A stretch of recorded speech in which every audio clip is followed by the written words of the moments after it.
하나님 말씀은 베드로전서입니다. 3장 8절에서 17절 말씀입니다. 마지막으로 말하노니 너희가 다 마음을 같이 하여 동정하며 형제를 사랑하며 불쌍히 여기며 겸손하며 악을 악으로 욕을 욕으로 갚지 말고 도리어 복을 빌라. 이를 위하여 너희가 부르심을 받았으니 이는 복을 이어받게 하려 하심이라. 그러므로 생명을 사랑하고 좋은 날 보기를 원하는 자는 혀를 금하여 악한 말을 그치며 그 입술로 거짓을 말하지 말고 악에서 떠나 선을 행하고 화평을 구하며 그것을 따르라. 주의 눈은 의인을 향하시고 그의 귀는 의인의 간구에 귀를 기울이시되 주의 얼굴은 악행하는 자들을 대신하시느니라 하였느니라. 또 너희가 열심으로 선을 행하면 누가 너희를 행하리요? 그러나 의를 위하여 고난을 받으면 복이 있는 자니 그들이 두려워하는 것을 두려워하지 말며 근심하지 말고 너희 마음에 그리스도를 주로 삼아 거룩하게 하고 너희 속에 있는 소망에 관한 이유를 묻는 자에게는 대답할 것을 항상 준비하되 온유와 두려움으로 하고 선한 양심을 가지라. 이는 그리스도 안에 있는 너희의 선행을 욕하는 자들로 그 비방하는 일에 부끄러움을 당하게 하려 함이라. 선을 행함으로 고난 받는 것이 하나님의 뜻일진데 악을 행함으로 고난을 받는 것보다 나으니라. 아멘. 인생이 살아가면서 고난이 없을 수는 없잖아요. 그럼 우리에게 가장 중요한 것은 고난을 어떻게 맞이하느냐, 이걸 우리가 중요한 것입니다. 우리 인생이 살아가면서 가정이 없는 사람은 없습니다. 그래서 가정이 있는 것은 참 행복한 일입니다. 그러나 오늘 우리가 이 가정을 통해서 우리가 참된 축복을 바랄 수가 없다면 우리의 삶이 얼마나 비참해지겠습니까? 가정을 잃어버리고 홀로 단신돼서 살아가는 사람들 보면 참 어렵습니다. 본문에서는 고난을 이기는 이 복된 생활에 대해서 우리에게 가르치고 주고 있는데 8절에 보세요. 마지막으로 말하노니 너희가 다 마음을 같이 하여 동정하며 형제를 사랑하며 불쌍히 여기며 겸손하며. 이 사도 베드로는 사람을 사랑하는 삶을 강조하고 있어요. 그래서 고난이 올 때 우리의 마음이 참 냉랭하게 냉각되기 쉽죠. 잘못하면 우리는 고난 속에서 정오 그리고 화신이 되기가 굉장히 쉽습니다. 그러므로 고난 속에서도 계속 사람을 사랑한다는 것이 얼마나 중요한 일인지를 우리에게 가르칩니다. 그래서 형제를 사랑하며, 그런데 어떻게 형제를 사랑해야 됩니까? 이렇게 묻습니다. 첫째는 마음을 같이 하라, 둘째는 동정하라, 셋째는 불쌍히 여기라, 넷째는 겸손하라, 이렇게 우리에게 가르치고 있어요. 마음을 같이 하라, 이 말씀 뭐냐면 근본적인 것에 있어서 일치해라, 이런 뜻입니다. 근본적인 것에서 일치해라. 원어로는 호모라고 하는 단어인데 질적인 일치를 말하고 동질성을 가리키고 있는 것입니다. 동질성. 그래서 근원적으로 우리 형제들이 일치될 때 우리는 사랑할 수가 있다는 것을 가르칩니다. 그래서 본문에서 마음을 같이 하라라고 할 때에 이것은 근원적인 것과 본질적인 것에 관해서 일치하는 것을 의미하는 것입니다. 그래서 영원한 생명이 예수님 안에서 이루어지는 진리에 대해서 이의가 없어야 된다는 겁니다. 이의가 없어야 된다. 자, 우리가 예수 그리스도 안에 있는 사람이라면 근원적인 것에 관해서 마음을 모아야 한다, 이 말씀을 가르치죠. 그래야 우리가 예수님 안에서 내가 사랑을 입어야 내가 다른 사람도 사랑할 수가 있죠. 사랑이 없는데 무슨 사랑을 할 수 있겠어요? 그 다음에 뭐라고 말합니까? 동정하라, 동정하라. 자, 이것은 헬라어상으로는 두 가지 단어를 결합한 것인데요. 같이 그리고 느낀다, 이 말이 이렇게 합성된 겁니다. 다시 말해서 같이 느낀다라는 뜻인데, 그러므로 동정하라, 이웃의 기쁨과 이웃의 슬픔, 이웃의 모든 삶의 장에서 동참할 수 있는 삶의 태도를 우리에게 가르치고 있습니다. 삶의 태도. 그러니까 보편적으로 우리는 약자를 동정하는 것은 쉬운 일일 수도 있습니다. 그러나 내 형제들이 잘 되는 것을 보고 함께 박수를 치면서 즐거워할 수 있느냐라는 것입니다. 그것이 더 어려운 것 같아요. 그래서 우리는 한 지체의 의식을 가지고 슬픔도 기쁨도 함께 동참할 수 있어야 한다. 그것이 바로 형제의 사랑임을 우리에게 가르쳐 주고 있습니다. 그 다음에 세 번째로는 불쌍히 여기라. 하나님의 속성 가운데 하나가 뭡니까? 언제나 우리를 불쌍히 여기는 속성이 있습니다. 자, 예수님께서 방황하는 수많은 무리들을 바라보실 때 제일 많이 기록하고 있는 표현이 있습니다. 무리들을 보시며 불쌍히 여기셨더라. 자, 우리도 수많은 사람들이 우리 주변에 스치고 지나가는 그 생명들을 바라볼 수 있습니다. 멀쩡하게 생긴 사람도 있고 참 형편없는 사람도 곁들여 지나갑니다. 그러나 우리가 그 주변을 스치고 지나가는 그 사람들을 불쌍히 여길 수 있는 그런 마음이 있어야 된다는 것을 가리킵니다. 그래서 우리가 성도라면 예수님 없이 무작정 걸어가고 있는 저 영혼들을 향해서 불쌍히 여기는 마음을 가지고 있다면 저들에게 예수님을 전하고 싶은 마음, 그들을 사랑하고 싶은 마음을 가지게 되는 거죠. 그래서 우리 중에 아무도 실수 없이 완벽한 삶을 살 수 있는 사람은 한 사람도 없습니다. 그러므로 이 불쌍히 여기는 삶의 태도가 없이는 성도의 교제가 언제나 깨질 수 있다. 이걸 가리킵니다.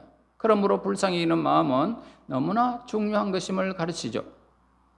그 다음에 우리에게 겸손하라라고 합니다. 형제 사랑을 지속하기 위해서는 이 겸손이 얼마나 중요한지를 가르치고 있습니다. 그래서 빌립보서 2장 5절에서 너희 안에 이 마음을 품으라 곧 그리스도 예수의 마음이니, 이어서 6절에서 7절 이렇게 말하죠. 그는 근본 하나님의 본체이시지만은 하나님과 동등됨을 취할 것으로 여기지 아니하시고 오히려 자기를 비워 종의 형체를 가져 사람들과 같이 되셨다. 그렇게 말합니다. 여기서 겸손의 정신은 바로 종이 되고자 하는 그런 사실을 가리키죠. 그래서 섬기고자 하는 것입니다. 그저 사람을 섬기고자. 내가 상대방을 향해서 섬기는 태도를 가질 때 나는 저절로 겸손해질 수밖에 없습니다. 위에서 군림하려고 그러면 교만해 되겠지만은 그들을 섬기고자 하는 마음이 있다면 겸손해지죠. 그래서 성경에서 진정한 지도자가 누구냐, 가장 훌륭한 지도자는 누구냐 가르칩니다. 그래서 가장 섬기는 자다라고 우리에게 가르쳐주고 있습니다. 그래서 섬기는 방법은 모두 다를 수 있는데 중요한 것은 섬기고자 하는 내 마음이 중요하다는 것입니다. 우리 모두가 다 받으려고만 하고 지배하려고 하기 때문에 인간관계가 다 깨어지고 있습니다. 그러나 주려고 하면, 섬기려고 하는 태도를 가지게 되면 아무것도 잃을 것이 없습니다. 우리에게는 잃을 것이 없어요. 섬기고자 하는 마음이 뭐냐? 그들을 사랑하는 마음이고 겸손이다 우리에게 가르칩니다. 자, 9절에서 악을 악으로 욕을 욕으로 갚지 말고 도리어 복을 빌라. 이를 위하여 너희가 부르심을 받았으니 이는 복을 이어받게 하려 하심이라. 우리에게 악하게 대하는 사람을 어떻게 대해야 되느냐 이걸 가르치고 있죠. 참 여러분 주위에 여러분들을 이용하려고 하는 사람 많잖아요. 그런데 악하게 대하는 사람을 어떻게 해야 되느냐? 원수를 갚지 말라 이렇게 말합니다.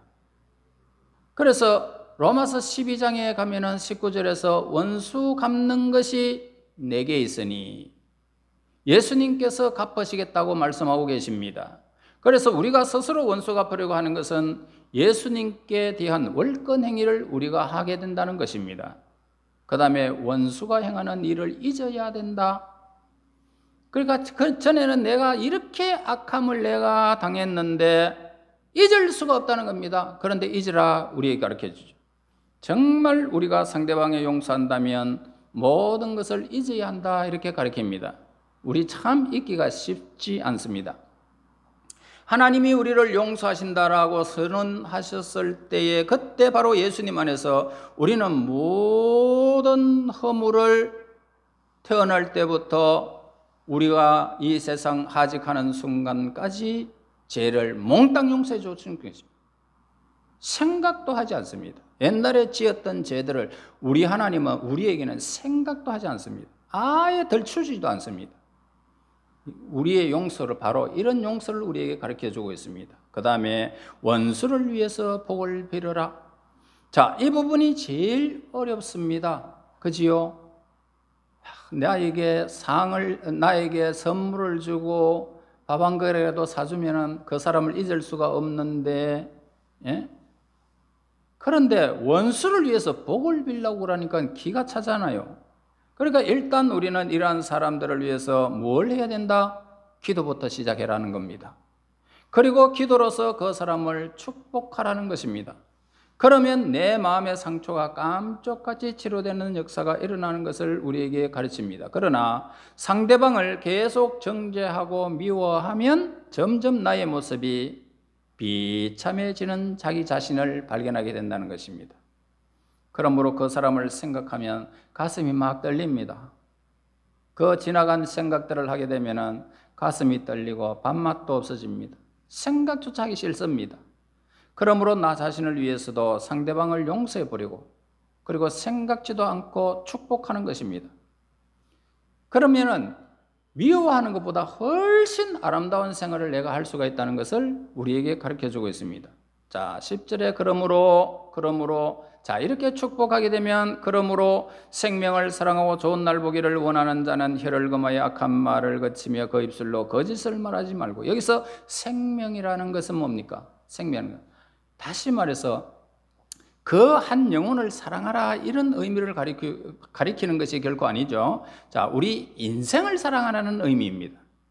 자, 한 영혼을 사랑하라는 것이 아니고 우리 인생을 사랑하라. 인생은 허물이 많지 않느냐? 실수가 많지 않느냐? 정말 보기 흉한 꼴들을 많이 행하는 것이 인생이지 않냐? 그러나 그 인생을 사랑하라, 이런 뜻입니다. 그 생명을 사랑하라, 이 인생을 사랑하라는 의미입니다. 그러므로 아름다운 인생을 누리기를 원한다면, 그렇다면 이웃과의 바른 인간관계에 있다는 것입니다. 있어야 되고, 이웃과의 바른 관계가 없이 우리의 삶은 절대로 행복할 수는 없다는 거예요. 여러분 주위에 여러분들이 그냥 눈길만 봐도 아주 더럽고 치사한 사람 있지 않습니까? 그죠? 그런 사람 스치가만 해도 옆에서 그냥 목소리만 들어도 그냥 엉기적 나는 사람이 있습니다. 예. 그러니까 우리가 그 인간의 바른 관계의 삶을 절대로 행복해질 수가 없는 것은, 그런 사람들이 있으면 행복해질 수 없습니다. 그러므로 우리가 좋은 날 보기를 원하느냐? 본문에서 3가지를 강조하고 있는데 뭐라고 말합니까? 혀를 금해라, 혀를 금해라. 우리가 어떤 사람에게 억울한 일을 당하면 우리의 사지백체 가운데 제일 먼저 활동 시작하는 부분이 혀잖아요. 그래서 성경은 혀를 금해라, 아무렇게나 내 마음에 숨은 동기를 입으로 뱉지 말라, 이 말입니다. 그 다음에 악에서 떠나 무엇을 하라? 선을 행하라. 11절에 악에서 떠나 선을 행하고 화평을 구하며 그것을 따르라. 그러니까 악에 빠지지 말고 악에서 떠나 오히려 적극적으로 선한 일을 행하는 삶 속에 뛰어들라고 그렇게 말합니다. 그 다음에 3번째로 뭐요? 화평을 구하라, 화평을 구하라. 그러니까 사도 바울은 로마서에서 할 수 있거든 모든 사람으로 더불어 평하라, 그렇게 말했습니다. 마태복음 5장 9절, 화평케 하는 자는 복이 있나니 저희가 그들이 하나님의 아들이라 일컬음을 받을 것이며. 자, 믿지 않는 사람들이 저 사람 진짜 그리스도인이구나, 이렇게 할 때가 언제냐는 겁니다. 우리가 사랑할 수 없는 사람을 사랑할 수 있는 그때에 예수님의 사랑이 전파되어질 것이고, 그들의 입술에서는 저 사람이 진짜다라고 합니다. 그리고 하나님께 영광이 된다, 우리에게 가르칩니다. 그 다음에 13절에서 15절 말씀 보세요. 또 너희가 열심으로 선을 행하면 누가 너희를 헤아리요? 그러나 의를 위하여 고난을 받으면 복이 있는 자니 그들이 두려워하는 것을 두려워하지 말며 근심하지 말고 너희 마음에 그리스도를 주로 삼아 거룩하게 하고 너희 속에 있는 소망에 관한 이유를 묻는 자에게는 대답할 것을 항상 준비하되 온유와 두려움으로 해라, 이렇게 말합니다. 그러니까 정말 하나님만 두려워한다면, 하나님을 두려워한다면 사람을 두려워하지 않습니다. 그런데 이상하게도 우리가 사람을 두려워하면 어떻게 될까요? 사람을 두려워하면 우리는 하나님을 두려워하지 않게 됩니다. 그러므로 우리를 삶 속에서 두려워할 수밖에 없는 상황과 환경이 찾아올 때 제일 먼저 기억할 사실은 거룩히 하며 죄를 짓지 말라는 것입니다. 하나님을 두려워하면 거룩해집니다. 죄를 가까이 하지 않습니다. 그러면 거룩하기 위해서는 어떻게 해야 될까? 하나님을 두려워해야 된다는 것을 가르치면서 내가 그렇게 했다가는 하나님 앞에 범죄하는 일이 된다라는 사실을 인식하면서 이렇게 하면 하나님 앞에 범죄가 되는구나. 그걸 인식하면서 하나님을 두려워하는 것입니다. 인식하게 되면, 내가 알게 되면 그걸 짓지 않습니다. 그러면 거룩하게 되겠죠. 하나님을 두려워합니다. 이렇게 하나님을 두려워하는 마음이 없으면 우리는 고난을 받을 때 위기가 찾아오게 되면 어떻게 될까요? 사랑과 타협하기 쉽습니다. 위기가 찾아오면 사랑과 타협하기 쉽고 그러면서 어떻습니까? 죄를 짓게 된다는 것입니다. 사람은 다 그런 거지. 그렇지 그러면서 서로가 서로를 이해하게 되어진다면 쉽게 죄를 짓게 된다는 것입니다. 그렇게 되면 우리의 삶 속에서 어떻게 해요? 사랑과 타협하고 하나님을 두려움 없이 사랑과 타협해버리면 내가 죄를 쉽게 짓게 되는데 무엇을 상실하게 된다? 하나님의 거룩함을 상실하게 되어버리는 것입니다. 하나님을 두려워하면 내 삶이 하나님 앞에서 세워지며 하나님 닮아갈 수가 있지만 사랑과 타협해버리면 어떻게 될까요? 사랑과 타협해버리면 하나님은 온데간데 없고 사랑과 더불어서 죄를 쉽게 내 삶을 내어주게 됩니다. 그러므로 사람들과 타협을 이루려면 그 사람이 우리의 주가 되기 쉽다는 것입니다. 그리고 그 사람들이 나의 사고를 지배하는 가장 중요한 존재가 되어지기 때문입니다. 그러므로 본문에서 너희 마음에 무슨 마음을 품으라? 예수 그리스도를 누구로 삼아라? 주로 삼아라. 예수님을 주인으로 삼아라. 어떤 상황에서든지 예수님이 우리의 주가 되어야 한다. 이걸 우리에게 가르치고 있죠. 주인이 이렇게 하라 그러면 하고 주인이 저렇게 하라 그러면 그렇게 하는 것입니다. 어떤 목적을 향해서 내 삶을 구별해서 내 존재를 하나님 앞에 바치는 것을 의미하는 말씀입니다. 여러분 이 땅이 여러분들의 것이라고 여러분 마음대로 내 삶을 결정하고 살아가서 안 된다는 사실을 우리에게 일러줍니다. 하나님을 두려워해야 됩니다. 그러면 사람은 우리에게 해할 수가 없습니다. 15절은 삶으로 예비하라 이렇게 말씀합니다. 그래서 우리의 삶을 다해서 전도할 때에 두 가지 태도가 필요하다. 우리의 삶을 통해서 전도의 메시지가 전달되려면 두 가지가 필요한데 어떤 태도냐? 온유와 두려움으로 그렇게 말합니다. 온유와 두려움. 온유는 무엇을 가리킵니까? 절제된 삶의 태도를 가리키고 있습니다. 내가 힘을 가지고 있지만 그 힘을 내를 위해서 마음껏 사용하지 아니하고 절제한다. 말 있잖아요. 말. 입에 재갈을 물리잖아요. 그러니까 말의 힘을 제어할 수 있는 것은 재갈입니다. 막 야생마같이 뛰더라도 재갈을 딱 물려놔놓으면 주인이 딱 잡으면 그 재갈 물린 대로 왔다 갔다 합니다. 우리가 고난을 받을 때 어떻습니까? 갑자기 어떤 일을 당하면 굉장히 흥분하기 쉬워요. 내게 왜 이런 일이 닥칠까? 그러나 그때에도 우리는 예수님 안에서 자기 자신을 잘 지켜나가라고 그렇게 말합니다. 그리고 하나님께 향하여 두려워해야 될 거죠. 그러니까 내가 고난을 받았을 때에 흥분하기 쉬운데 흥분하는 이 자체를 어떻게 해요? 자신을 다스릴 수 있는 것, 이 온유를 말합니다. 온유. 힘이 있는데 막 큰 소리를 치고 막 그 사람 맥살을 잡고 막 흔들 수도 있는데 그냥 참는 거예요. 온유라. 그리고 하나님을 향하여 하나님 내가 이 일을 하면 하나님께 영광이 가릴 것 같습니다. 그러면서 하나님을 두려워해야 한다. 순교자들 보세요. 순교자들. 하나님만 두려워했기에 용감하게 순교하는 삶을 살았던 것입니다. 사자 앞에서도 자기의 힘을 과시하지 않고 다 지키면서도 찬송 부르며 갔던 것입니다. 자, 16절 보세요. 선한 양심을 가지라. 이는 그리스도 안에 있는 너희의 선행을 욕하는 자들로 그 비방하는 일에 부끄러움을 당하게 하려 함이라. 자, 양심이라는 것은 뭡니까? 내가 알고 있는 진리나 혹은 진실을 따라가는 것을 말하고 있습니다. 내가 알고 있는 진리나 혹은 진실을 따라가는 것이 양심입니다.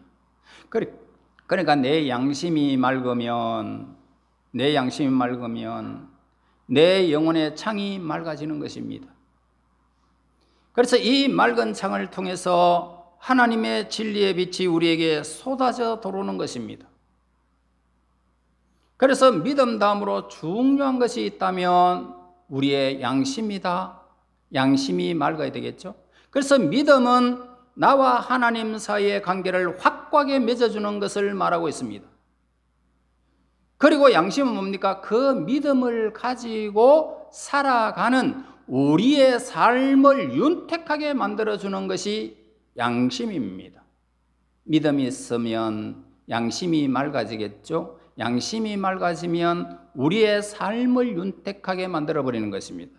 그러므로 선한 양심을 가지면 어떻게 될까요? 결과는 어떻게 된다고 합니까? 우리를 비방하는 자들이 오히려 부끄러움을 당하게 된다, 이렇게 말합니다.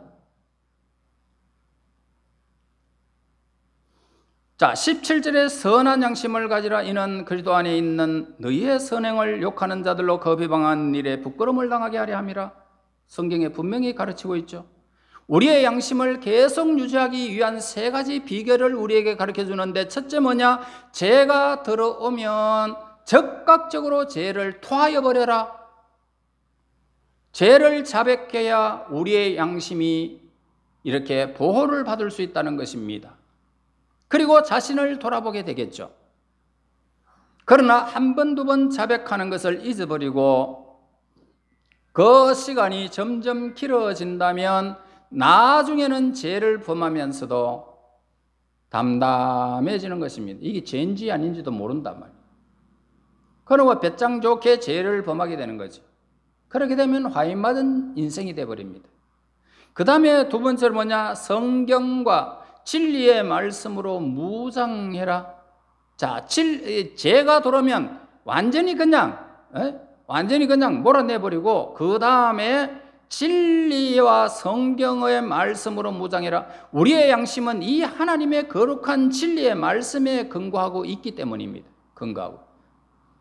그러므로 우리가 하나님 말씀으로 무장되어지면 이 세상의 모든 것이 말씀으로 우리의 삶이 이끌림을 받게 되기 때문에 하나님께서 우리의 삶을 인도하시는 과정이 우리에게 있다는 거죠. 그러므로 우리의 삶이 그 말씀으로만 이끌어지면은 우리의 삶이 어떤 모습으로 나타나든 합력하여 선을 이룰 수 있도록 하나님이 여러분과 함께 하심을 가르쳐 주고 있습니다. 그 다음에 세 번째는 내 삶이 무엇으로 지배를 받으라? 성령의 지배를 받으라, 이렇게 말합니다.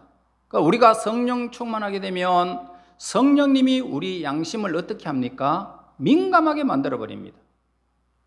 굉장히 민감합니다. 아, 이게 아니다, 맞다, 이거 완전히 판단하도록 성령이 우리에게 임하면 우리의 양심이 굉장히 민감하게 만들어버리고 그때마다 항상 건드리고 터치합니다. 그때 우리의 양심은 어떨까요? 우리의 양심을 통해서 들려오는 성령님의 거룩한 음성을 민감하게 분간할 수가 있는 것입니다. 아, 이거 하나님의 뜻이다, 아니다, 대부분 분간하게 되겠죠. 그래서 사도 베드로가 예언했던 이 고난의 시대와 같이 우리 앞에도 다가오고 있는 이 고난의 시대일지 우리는 알 수가 없습니다. 고난 많이 받았죠. 그런데 앞으로도 더 큰 고난이 있을지 없을지 우리는 판단할 수가 없습니다. 그런데 우리 가운데 어떤 사람은 이미 찌들린 삶의 고난 가운데 있을 수도 있습니다. 그러나 고난 속에서도 어떤 마음을 품으라? 사랑하는 마음을 품으라는 것입니다. 그리고 예수님을 어떻게 해요? 내 주인으로 삼고 그렇게 우리의 삶을 인도하실 것을 믿고 가는 것입니다. 그 다음에 그분은 나의 삶 한가운데 주인이심을 모시고 주인을 따라가면 됩니다. 그리고 내 영혼의 창에 내 영혼의 창에, 양심의 창에 우리 예수님의 아름다운 얼굴이 비칠 수 있도록 선한 양심을 가지라 이렇게 말합니다. 악을 악으로 갚지 말라. 선한 양심을 가지라. 그래서 이 고난은 선한 양심을 가지고 예수님을 주로 섬기고 살아가는 백성들에게는 고난이 고난일 수가 없다는 것입니다. 여러분의 삶에서 어떤 일을 만나도 예수님은 나의 주인이시고 선한 양심 하나님 말씀 위에 내 삶을 채워지고 성령께서 나의 양심을 지배하며 우리의 삶을 인도해 달라는 이 사건을 늘 믿음으로 우리가 강구하여 이 땅에서 성결한 삶을 살아가며 거룩하게 살아가는 하나님의 사람이 되기를 하나님께서 원하시고 계시고 여러분 그렇게 걸어가게 될 것입니다.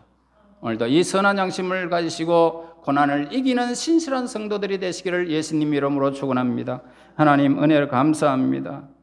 허물 많은 저희들 이 세상에 실수도 많고 죄악 가운데 노출되어 수많은 고통과 눈물을 흘릴 때가 너무 많습니다. 아버지, 저들 그래도 이기게 하옵소서. 예수님을 주로 섬기게 하여 주시고 성령의 진리에 민감하여 우리의 양심의 창을 통하여 예수님이 나타나게 하시고 진리의 말씀이 온전히 우리를 지배하여 이 땅에 하나님께서 허락하시는 그날까지 하나님의 선하신 뜻을 쫓아 고난을 이기며 신실한 성결의 삶을 살아갈 수 있도록 인도하여 주시옵소서. 예수님 이름으로 기도하옵나이다. 아멘. 440장입니다.